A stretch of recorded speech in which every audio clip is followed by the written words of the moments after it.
वालिही व अस्हाबिहिल किराम व इब्निहिल करीम व बारिक व सल्लिम सलातन दाइमतन सरमदन अबदा। फिर के गली गली तबाह ठोकरें सबकी खाई क्यों, दिल को जो अक्ल दे खुदा तेरी गली से जाए क्यों। जान है इश्क़ मुस्तफ़ा रोज़ फजू करे खुदा, जिसको हो दर्द का मज़ा नाज़े दवा उठाए क्यों। अज़ीज़ान गिरामी वक़ार, इंतज़ार करते करते आखिर मेरा नंबर आ ही गया और आप तमामी हज़रात को देखकर ऐसा एहसास होता है कि मैं जब इस जलसे में आ रहा था तो गाड़ी वालों से पूछ रहा था कि मुझे कौन से खेती में ले जा रहे हो। पगडंडियों से गुजरते हुए यहाँ आ रहे हैं। इतना बड़ा जलसे का निज़ाम देख करके एक बात तो समझ में आती है, सीमांचल के लोग सही ढंग से अपना घर नहीं बना पाते हैं। लकड़ियों के घर, छप्पर के घर, लेकिन मेरे मुस्तफ़ा के नाम पर आलीशान जलसा तो जरूर सजा लेते हैं। इसमें कंप्रोमाइज नहीं किया जाता, इसमें कोई कंप्रोमाइज, कहां ये जलसा और कहां छोटे छोटे घर, कोई मुताबकत नहीं लगती। और बहुत बड़े बड़े लोग ये सब नहीं करते, गरीबों के हिस्से में ही ये काम आया करता है। अल्लाह के नबी सल्लल्लाहु तआला अलैहि वसल्लम ने जब मक्का मुकर्रमा में तबलीग शुरू फरमाई थी तो गरीबों ने ही सबसे पहले इस्लाम कबूल किया था और गुरबत में ही इस्लाम फैलता रहा। आज भी मेरे अजीजों,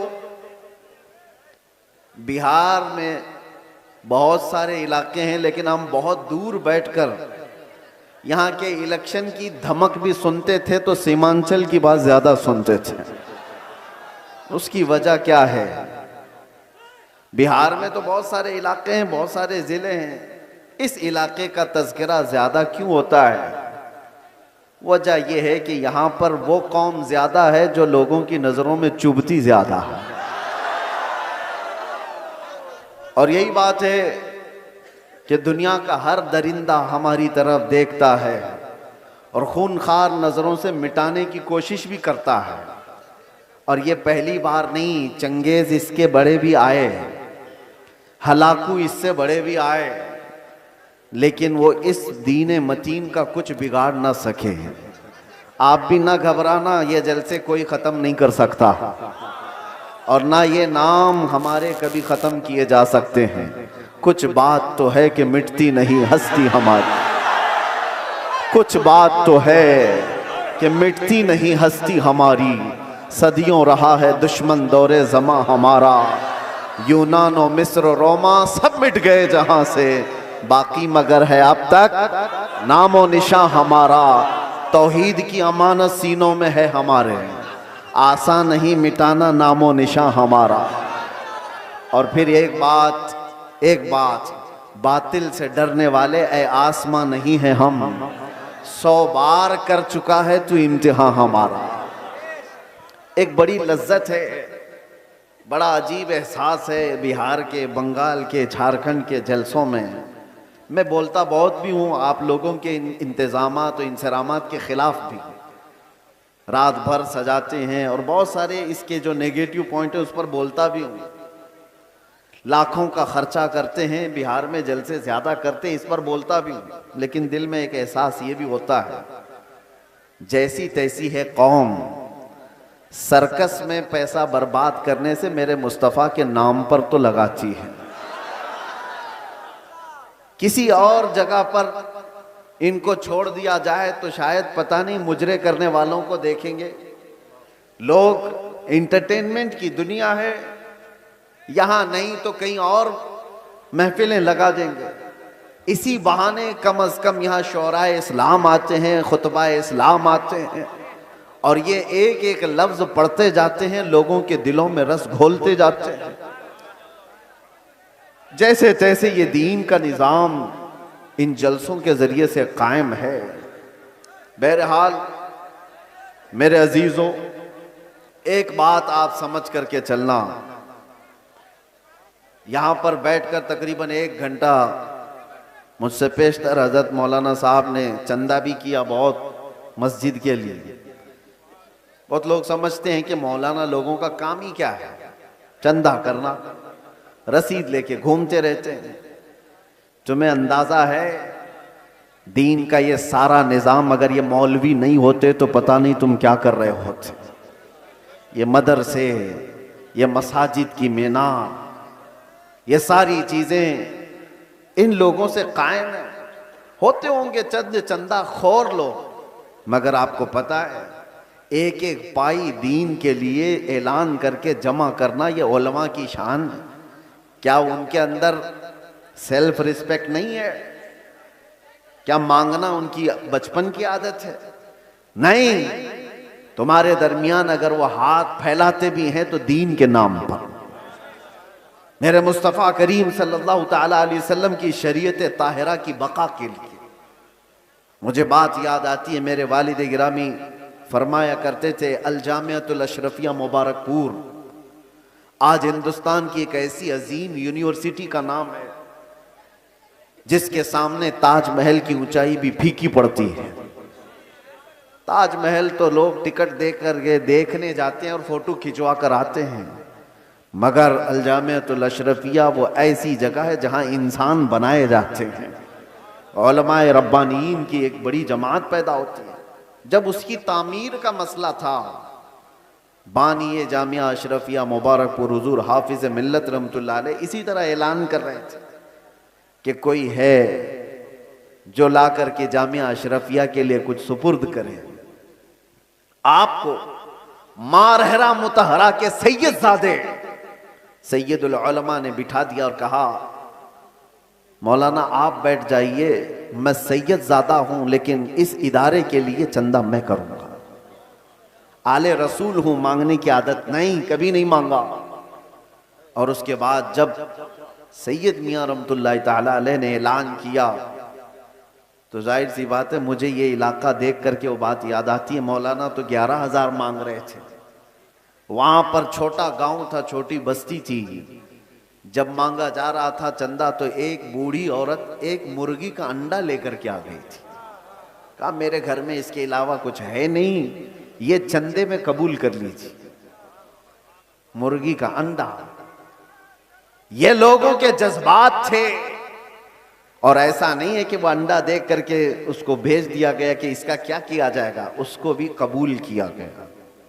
और सैयद मियां रहमतुल्लाह अलैह ने फरमाया था, इस औरत ने ज़माने यूसुफ की याद दिलाती है। खरीदारों में उसका नाम आ जाए बस इसलिए हाजिर हो गई।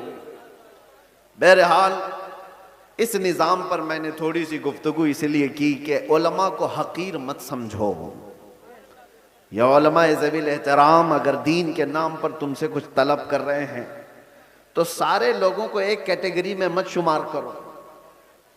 एक जुमला मैं आपसे कहता हूं, तवज्जो से सुनना। हर दाढ़ी वाला चोर नहीं होता, लेकिन चोर दाढ़ी रख लेता है। चोर अपनी चोरी छुपाने के लिए दाढ़ी रख लेता है। हाँ, इस फार्मूले को समझ करके चलें और इसको हर जगह फिट ना करें। दाढ़ी वाले को देख करके हिकारत से देखना मेरे अजीजों, हरगिज नहीं। कुछ चोर अगर इस तरह के लिबास पहन लें तो ऐसा थोड़ी ना होता है कि हम ये भी तो नहीं कह सकते कि हर चाय वाला चोर है। नहीं कह सकते, नहीं कह सकते। सबको एक कैटेगरी में कैसे शामिल कर दें? ये एक जुमला आप याद रखें, मैं किसी का नाम नहीं ले रहा हूं।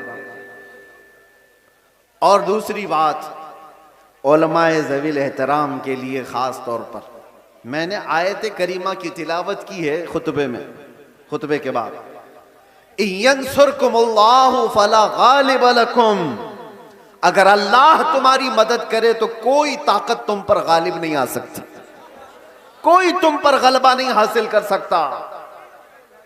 ये एक जुमला कुरान पाक का इतना पावरफुल है, इतना पावरफुल है कि अल्लाह तुम्हारी मदद करे तो कोई गालिब नहीं आएगा, और अगर कोई गालिब आया हुआ है हमारे ऊपर तो इसका मतलब है कि तुम महरूम हो या हम महरूम हैं उस अजीम मदद से जिसका वादा कुरान में अल्लाह ताला ने फरमाया, वो हमारे अमाल की बुनियाद पर।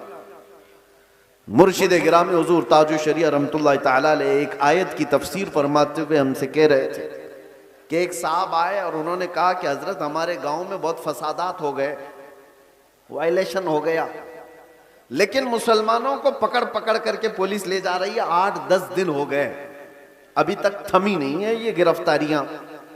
और वो बयान करते करते उन्होंने ये कहा कि ये सारी पकड़ धकड़ जो चल रही है इसकी सारी मुखबिरी मुसलमान ही करते हैं। कौन कहां किस घर में छुपा है और क्या क्या कर रहा था सब मुसलमान ही बताते हैं और आकर के इनको अरेस्ट किया जाता है। तब हजरत ने एक आयत पढ़ करके हमें बताया था, कुरान में अल्लाह फरमाता है वलन यजअलल्लाहु लिलकाफिरीना अलल मुमिनीना सबीला। अल्लाह कुरान में फरमाता है हरगिज हरगिज अल्लाह ताला काफिरों को ईमान वालों पर गलबा नहीं देगा, कभी नहीं। लन का लफ्ज है नफी ताकीद के साथ, हरगिज अल्लाह तबारक व ताला काफिरों को ईमान वालों पर गलबा नहीं देगा। हजरत फरमाते मगर ये कि किसी काफिर की मदद मुसलमान ही करे तो वो काफिर मुसलमान के रास्ते से दूसरे मुसलमान पर गलबा करेगा। बात समझ में आ रही है? एक मुसलमान को जरिया बना करके ही दूसरा कोई तुम्हारे घर पर हमला करेगा। आज के हालात पर मैं जो बात कर रहा हूं सुनो मेरे अजीजों, बहुत सारे मुसलमान अपना फ्यूचर आज बना नहीं पा रहे हैं, इनको पता ही नहीं है किसके साथ जाना है और किसका साथ देना है। हालात ऐसे हैं कि किसी और मुसलमान को गिराने के लिए एक मुसलमान किसी काफिर और मुशरिक की मदद पर भी राजी हो जाता है। यही मैं बता रहा हूं कि कभी तुम्हें कोई कौम मगलूब नहीं कर सकती जब तक कि तुम्हारे अंदर के गद्दार तुम्हें मगलूब ना करें। जब तक हमारे दरमियान मौजूद जमात के मुनाफिकीन हमारे खिलाफ ना खड़े हों तब तक कोई कौम हमें डायरेक्ट नहीं गिरा सकती। अभी 1 महीने पहले की बात मैं बताऊं, और सीनियर ऑफिसर ने मुझसे कहा कि मौलाना आप डरते क्यों हैं, आपकी कौम को कोई भी हरा नहीं सकता, ये हम जानते हैं। ये मैं सुनता था पहले, लेकिन डायरेक्ट सुना आपकी कौम को कोई कुछ नहीं कर सकता, आपकी कौम ही आपकी कौम को बर्बाद करती है, बाकी कोई नहीं कर सकता। आज भी दूसरों को इस बात का यकीन है कि हमें कोई भी गलबा हासिल करके गिरा नहीं पाता जब तक कि हमारा अंदर का मुनाफिक उसका साथ नहीं देता। ये गद्दारों की जमात, ये मुनाफिकीन की जमात, मैं जानता हूं सैफी साहब यहां मौजूद है, मैं आपसे कह रहा हूं कि उस वक्त कैफियत क्या होती होगी। ये स्टेज पे मौजूद सारे उलमा, हमारी बिरादरी, उलमा बिरादरी, हम गिरफ्तार होकर के 200 लोगों के दरमियान हैं, पहरेदारी में कोई कसर नहीं छोड़ी जा रही है, कोई कसर नहीं छोड़ी जा रही है। सारे इर्द गिर्द हमारे अतराफ कुर्सियां लगाकर बैठे और सवालात पे सवालात, सवालात पे सवालात। और उस वक्त इन्वेस्टिगेशन करने वालों को कुछ लोगों के मैसेजेस आते हैं और कहते हैं ये मौलाना से ये भी पूछो, ये भी पूछो। क्लिपें हमारी काट काट करके भेजी जा रही हैं तकरीरों की कि इन्होंने यहां पर ये कहा, इन्होंने यहां पर ये कहा। वो बेचारे सवालात करने वाले वो कहते हमको तो आपके बारे में उतना मालूम नहीं था, ये इतनी सारी चीजें आ रही हैं, मैंने पूछा नहीं कौन है, लेकिन सामने वाले ने बताया कि फलां पीर साहब हैं, फलां मौलाना साहब हैं। मैं जानता हूं मेरे अजीजों, मैंने इससे कबल बड़े जज्बात में कहा था वो भी जानते होंगे जिन्होंने ये सब काम किए हैं। हमारे दिल पर क्या गुजर रही थी उस वक्त, हमने सब अल्लाह उसके रसूल पर छोड़ दिया। लेकिन एक बात याद रखना, गद्दारों की जमात से कहता हूं, कल क़यामत होनी है और बारगाह मुस्तफा में हमें भी खड़ा होना है और तुम्हें भी खड़ा होना है। देखा जाएगा कि तुम किसके साथ खड़े होते और हम किसके साथ खड़े होते। देखा जाएगा। तुमने किसी एक आलिम को सिर्फ और सिर्फ नामूस रिसालत की बुनियाद पर सजा को तवील करने के लिए, साथ देने के लिए जासूसियों का माहौल बनाया था। कयामत तो होनी है, मौत तो आनी है, कब्र में भी जाना है। ये मत समझ लेना कि सब कुछ यहां पर है। चंद पैसों के लिए जो लोग अपना दीन बेचते थे, कुरान ने उनकी वईद में क्या क्या बयान फरमाया। ये वो लोग हैं जो यहूदी उलमा थे, यही तो किया करते थे। मालदारों को खुश रखने के लिए वो दीन का निजाम बदल दिया करते थे। अब देखना, जैसे जैसे ये सख्ता पावर में आज लोग हैं, हुकूमत में जो लोग हैं, मजबूत से मजबूत होते जाएंगे तो तूफान आएगा बहुत सारों के अंदर। कितने तो इधर से उधर निकलने लग जाएंगे कि भाई जिसकी लाठी उसकी भैंस, हमें भी उनकी बोली बोलनी पड़ेगी, हम भी उनके शाना बशाना रहेंगे तो कुछ हमारे भी काम हो जाएंगे। देखना और चंद दिनों के बाद वो चाहे उलमा दिखने वाली जमात में से लोग हों या नेता बनने वाले लोग हों, ये सब वो चाटुगिरी करने वाले लोग इन तूफानों में अब किसके किसके साथ जाने लगेंगे और कौम की दलाली करने लगेंगे। देखना आप चंद दिनों के बाद। और ऐ कौम के गयूर नौजवानों, मोहब्बत मुस्तफा पर और नामूसे मुस्तफा पर तुमने जज्बात में आकर के जो नारे लगाए, इनका पास व लिहाज रखना। चाहे पूरी जमात के बड़े बड़े लोग किसी ऐसी जमात के साथ चले जाएं जो मेरे मुस्तफा के दुश्मन हैं, उन्हें मत देखो, उनकी दौलत ना देखो, उनकी सियासत ना देखो, उनके ऊंचे मर्तबे ना देखो। मैं गरीब ही सही, मेरे दामन में मेरे मुस्तफा की मोहब्बत काफी है। इस पर कायम रहना। तुम्हारे घर छप्पर के हैं, तुम्हारे इलाके बाढ़ से डूब जाते हैं, बहुत सारे मामलात हैं, इस पर राजी रहना, लेकिन ईमान का सौदा कभी ना करना। नामूसे मुस्तफा का सौदा कभी होने नहीं देना। ऐसों की जमात से अपने आप को बचाए रखो जो दीन का सौदा करते हैं। मेरे अजीजों, एक बात मैं कह रहा था, मौलाना अभी जो चंदा कर रहे थे एक मस्जिद ही के लिए, लोग मजाक उड़ाते हैं हमारा। सुन्नियों के जलसे देखो चंदे कर रहे होते हैं। अरे भाई करेंगे ही ना, हमारे पास सऊदी रियाल थोड़ी ना आते, हम तो गरीबों से ही बना रहे हैं जो कुछ भी बना रहे हैं। हमारे पास कौन सी हुकूमत है? ना सऊदी है, ना कतर है, ना कुवैत है, कुछ नहीं है। हो सकता है तुम्हारे पास डॉलर भी आते हो, रियाल भी आते हो, पाउंड भी आते हो, तुम्हारे आकाओं से सब आता होगा। ये गरीबों की बस्ती में जो आता है इनकी मेहनत मजदूरी की कमाई से ही आता, और इसीलिए रियालों पर पलने वालों से डर कौम को, दुनिया को नहीं है। इन गरीबों की बस्तियों से लोगों को डर है कि इनकलाब पैसे के लालचियों से नहीं आता, ये ईमान पर जिंदा रहने वाली गरीब कौम से इनकलाब आता है। गुरबा से दुनिया डरती है। आपको पता है कैसर और किसरा की ताकत का अंदाजा लगा सकते हो? कैसर कहते थे रोम के बादशाह को, किसरा कहते थे ईरान के बादशाह को। ये उस जमाने की बात कर रहा हूं जब तकरीबन पूरी दुनिया में दो बड़े सुपर पावर हुकूमतें थी। Super power, Persian empire, Roman empire. Roman empire कैसर, पर्शियन एम्पायर किसरा। ये मेरे मुस्तफा करीम सल्लल्लाहु ताला अलैहि वसल्लम के जमाने की बात कर रहा हूं। और जब हुजूर पाक के जमाने से थोड़ा सा जमाना आ गया, सिद्दीक अकबर का, फारूक आजम का, मदीने से ये सहाबा की जमातें निकली थी और ये बात कर रहे थे कैसर और किसरा से मुकाबले की। सोचो, सीमांचल के गरीब लोग, बस्तियों में रहने वाले जिनके यहां पक्की सड़क भी ना हो, और वो गांव के रहने वाले अगर ये कहे हम अमेरिका से लड़ने वाले हैं, रशिया से लड़ने वाले हैं, तो दुनिया मजाक ही तो करेगी। दुनिया क्या कहेगी? अरे तुम्हारे छप्पर के घर हैं और तुम बात कर रहे हो सुपर पावर से लड़ने की। बिला तशबी बिला तमसील। सहाबा कराम जिस वक्त ये बात कर रहे थे कि कैसर और किसरा को भी हम फतह कर लेंगे, रोम और ईरान को भी फतह कर लेंगे, मक्का वाले ठट्टा मार करके हंसते थे। जिनके पाँव में चप्पल नहीं, जिनके कपड़ों पे पैबंद लगे रहते हैं, जो 10 लोग एक खजूर पर पूरा दिन गुजारते हैं, ये वो मोहम्मद अरबी के गुलाम है।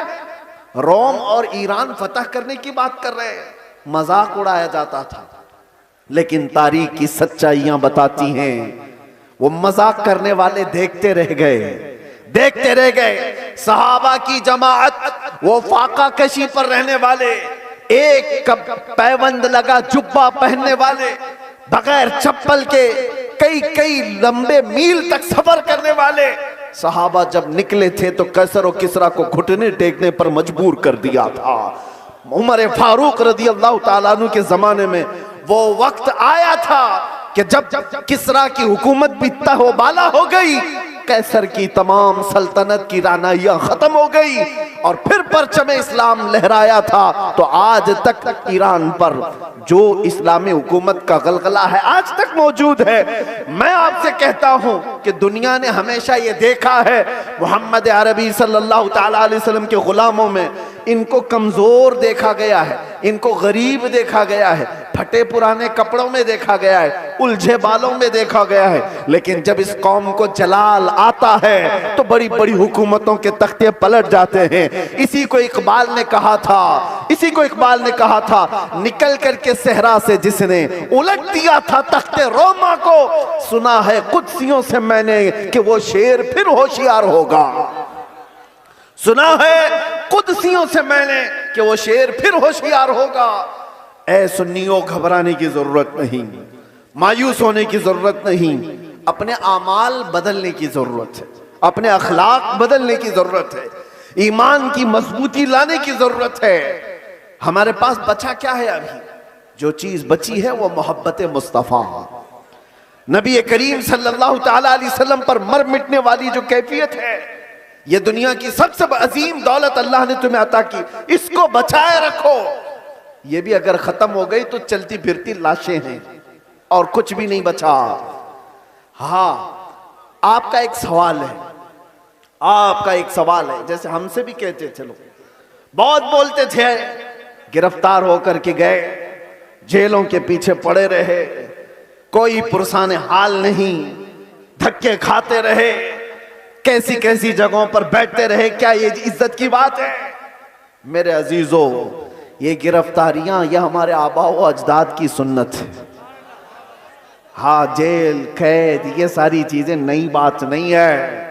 तारीख उठा करके देख लो तो बड़े बड़े बुजुर्गान दीन इस मंजिल से गुजरते चले गए और सब ये तो छोटी मंजिल है, इससे बड़ी मंजिल फांसी की आती है। वहां तक भी उलमाए रब्बानीन पहुंचे हैं और कभी उन्होंने ये नहीं कहा हमारे इस रास्ते पर चलने की वजह से हमें सजा मिल रही है, बल्कि फांसी के फंदे को चूम करके भी वो कहते थे हक तो ये है कि हक अदा ना हुआ, हक तो ये है कि हक अदा ना हुआ। हमारे असलाफ किराम में आपको पता है इमाम अहमद बिन हम्बल को 300 कोड़े मारे गए थे हक बात के लिए। और आपको पता है हजरत इमाम मूसा काजिम इमाम जाफर सादिक के बेटे हैं, अहले बैत के बड़े इमाम हैं। 7 साल तक एक खलीफा ने आपको ऐसी जेल में रखा कि आपने सूरज नहीं देखा था। 7 साल फिर जहर दे करके कैद खाने में ही मार दिया गया। इमाम मोहम्मद बिन हसन अस्करी 20 साल तक जेल की जिंदगी गुजार रहे। हजरत अहमद फारूकी सरहिंदी मुजद्दिद अल्फसानी 8 साल तक ग्वालियर की जेल में बंद रहे। अल्लामा किफायत अली काफी, इनायत अहमद काकोरवी, फजले हक खैराबादी, ये वो उलमाए रब्बानीन हैं जो अपने हक बयानी की बुनियाद पर जेल की सजाएं काटते रहे।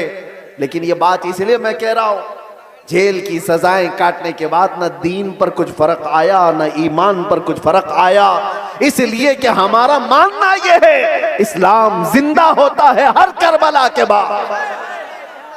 इस्लाम जिंदा होता है हर करबला के बाद। कुर्बानियां अगर देने का वक्त आए तो कुर्बानियां दोगे या नहीं दोगे? हुजूर पाक सल्लल्लाहु ताला अलैहि वसल्लम के नाम पर आजमाइशें आएंगी तो उन आजमाइशों के लिए तैयार रहोगे कि नहीं रहोगे? बस मैं ये नहीं कहता कि कुछ करने के लिए, जाने के लिए, उठने के लिए, बस बात इतनी है कि संभाले रखो अपने ईमान को, और उलमाए रब्बानीन अपना काम करते रहे, हक बोलना ना छोड़ें, किसी जालिम के दबाव में आकर कभी भी वो अपनी जुबान को गूंगी ना करें, बल्कि वो हक बयान करते रहें। परेशानियां आएंगी, मसाइब आएंगे, ये तुम्हारे मरातिब को और बढ़ाते चले जाएंगे। किसी सेठ की चापलूसी में हक बयानी से आप दूर ना भागें, इसलिए कि सेठ न तुम्हें रिस्क देता है, न तुम्हें हयात देता है। अल्लाह रब्बुल इज्जत रज़्ज़ाक़ हकीकी है, वही हयात व ममात का मालिक है। उलमाए रब्बानीन को भी ये चाहिए कि हालात ज़माना को देखें जरूर, लेकिन हक बात से आप अपनी जुबान को न रोकें, इसको चलते रहने दें। अल्लाह की गैब से मदद होगी और कौम के अंदर ईमान जिंदा रहेगा, कौम के अंदर बेदारी बाकी रहेगी। और अगर ये चुप हो गए तो कौम का एक बड़ा हिस्सा बुज़दिल बन जाएगा, कौम का एक बड़ा हिस्सा बुज़दिली का शिकार हो जाएगा।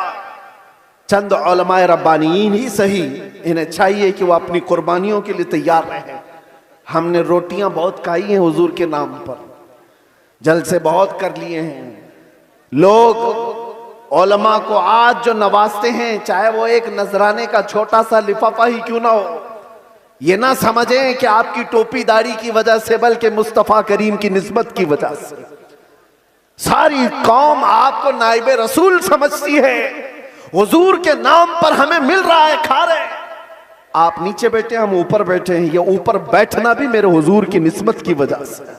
ये मिंबर उलमा को जो दिया जाता है इसलिए कि नबी पाक के नायब है, और जब हुजूर पाक की बात आए तो आए काए ना किया करें।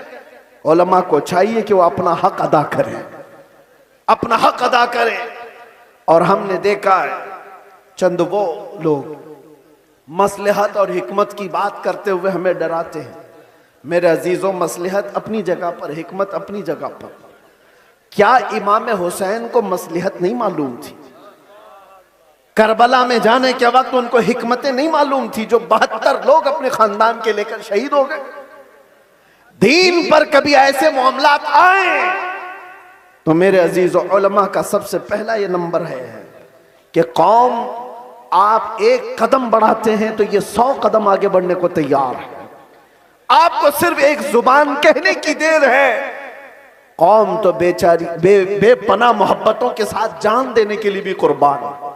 मैं अक्सर एक बात कहा करता हूं, आज से 4 साल पहले मैंने दिल्ली में उस पाखंडी को जो मुबाहले का चैलेंज किया था, और आपको पता है हमारा ऐलान पूरी दुनिया भर में फैला था कि हम आग में कूदने जा रहे हैं। लेकिन उस वक्त मुंबई का एक नौजवान मेरे पास आकर कहा था, जो कोई बामल नहीं दिखता शक्ल से, हाँ दाढ़ी में भी डिजाइन, सर में भी डिजाइन, फटी जीन्स पहना हुआ, उसने कहा था कि हजरत मुफ्ती साहब, मैंने सुना है आपका ऐलान, आप दिल्ली जा रहे हैं आग में कूदने। मैंने कहा आपको क्या है उससे? उसने कहा आप जब भी जाना हो तो मुझे ले जाएं, पहले मैं कूदूंगा। चेहरा देखो, हुलिया देखो पूरा। मैं ये कहता हूं उलमाए रब्बानीन से, हमें सिर्फ कहने की देर है, सारा महाज कौन संभालेगी? सारा महाज। हमने सिर्फ ऐलान किया था, बच्चा बच्चा तैयार खड़ा था। ये जज्बा है मोहब्बत मुस्तफा की बुनियाद पर। उस दिन मेरे आंखों में आंसू आ गए थे उस नौजवान को देखकर। उसने कहा था मैं मस्जिद में ज्यादा आता नहीं, आपके करीब आया नहीं ज्यादा, लेकिन इतनी बात है कि हुजूर से मोहब्बत जरूर करता हूं, और जब उनकी बात आई है तो जान भी दे सकता हूं। मैं आपको बताऊं, उसी नौजवान को देखकर आंखों में आंसू आए। बारगाह मुस्तफा में मैंने अर्ज किया था, या रसूल अल्लाह, आपकी ये उम्मत गुनहगार हो गई, गद्दार नहीं है, गद्दार नहीं है, गद्दारी नहीं करती। तो मेरे अजीजों, इसी चीज को मैं कहता हूं, थोड़ी सी लौ देने की जरूरत है। उलमाए रब्बानीन हक बयान करें, कौम को सही सलीके से चलने का उनको निशाना दिया करें, फिर देखें इनकलाब आएगा, जरूर आएगा। हमें आज ये पता ही नहीं है किसके साथ जाना है, किसके साथ बैठना है, किसके साथ उठना है। जो देखा उसकी तरफ चल पड़े। ऐसा नहीं होता। उम्मत मुस्तफा तुम खैर उम्मत हो, हर कोई तुम्हारा आइडियल नहीं बन सकता, हर कोई तुम्हारा रोल मॉडल नहीं बन सकता। तुम्हारा रोल मॉडल खालिद बिन वलीद हो सकता है, तुम्हारा आइडियल सलाहुद्दीन अय्यूबी हो सकता है। अरे गैरे नत्थू खेरे को देखोगे तो बुज़दिली तो आएगी। फिल्मों में नाचने वाले तुम्हारे आइडियल बनेंगे, तुम उनके फैन हो, उनकी तरह कपड़े पहनने की कोशिश करोगे, उनकी तरह लाइफस्टाइल बनाने की कोशिश करोगे। याद रखो वो जहन्नम में जाएंगे तो साथ तुम्हें भी लेकर जाएंगे। हाँ, लाइफस्टाइल बनाना है तो मेरे मुस्तफा के गुलामों की लाइफस्टाइल बनाओ। वो सहाबा रिदवानुल्लाहि ताला अलैहिम अजमाइन जो दुनिया के सबसे अच्छे इंसान थे इस रूए जमीन पर, वो हमारे रोल मॉडल है, वो हमारे लिए आइडियल है। कौम को ये मैं कहता हूं, सहाबा को पढ़ो, उनकी सीरत पढ़ो। रोजाना इंटरनेट का जमाना है, सर्च करो मेरे नबी पाक सल्लल्लाहु ताला अलैहि वसल्लम के सहाबा की सीरत। आज से ये पाबंदी कर लो कि कम से कम 100 सहाबा की सीरत, उनकी तारीख में पढ़ के रहूंगा। मेरे अजीजों, मिल जाएगा आपको सब कुछ, और फिर देखना आपकी जिंदगी में इनकलाब कैसे आएगा, कितनी चेंजिंग आएगी, कितना बदलाव आएगा।